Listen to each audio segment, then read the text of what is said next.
A young man working as a sound engineer captures a car crash while recording sound effects late one night and gets wrapped up in a web of conspiracy. Legendary writer-director Brian De Palma took a film about a B-movie sound design engineer and turns it into one of the most exciting political thrillers of the early 1980s. John Travolta plays Jack Terry, who spends his days adding sound effects to bad slasher films and his nights wandering the city of Philadelphia with a large microphone recording the sounds of the city. When I was a kid, my dad had a video camera that sat on his shoulder and connected to a VCR that was strapped to his hip to record my early childhood. Lugging this thing around was a huge inconvenience, so I'm surprised he took as much video of my childhood as he did. Because sometimes I'm just too lazy to pull my phone out of my pocket to record something. Now, when I see how much effort that Jack Terry has to spend to record these sounds, lugging around heavy equipment, recording stuff, and then spending hours in the studio transferring the sounds to their own tapes and cataloging them on a giant shelf, I'm amazed that anyone would want this job.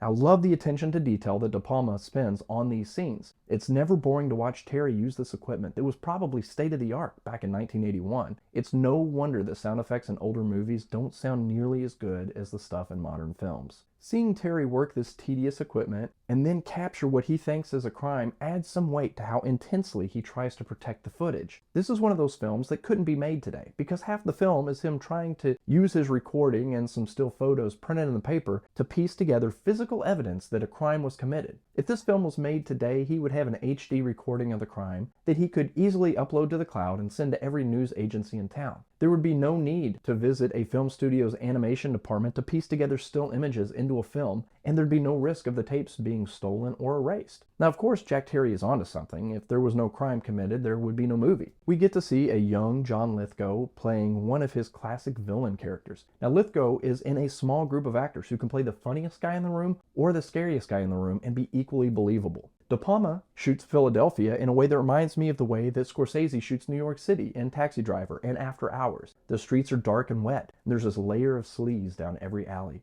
The city is almost another character in the movie. For years, I've heard how great Blowout was, and I'm happy to say that it lived up to the hype. Travolta, Nancy Allen, John Lithgow, and Dennis Franz all play believable characters, and the mystery keeps getting deeper and deeper and more interesting as the film progresses. Blowout keeps getting better with age. If you like political conspiracy, sleazy early 80s cities and characters, watching people use antiquated technology and mysteries, you cannot go wrong with Blowout. Dirty sleeveless white t-shirts, fireworks displays, fun motel wallpaper, recording sounds, strangling women who are brushing their teeth.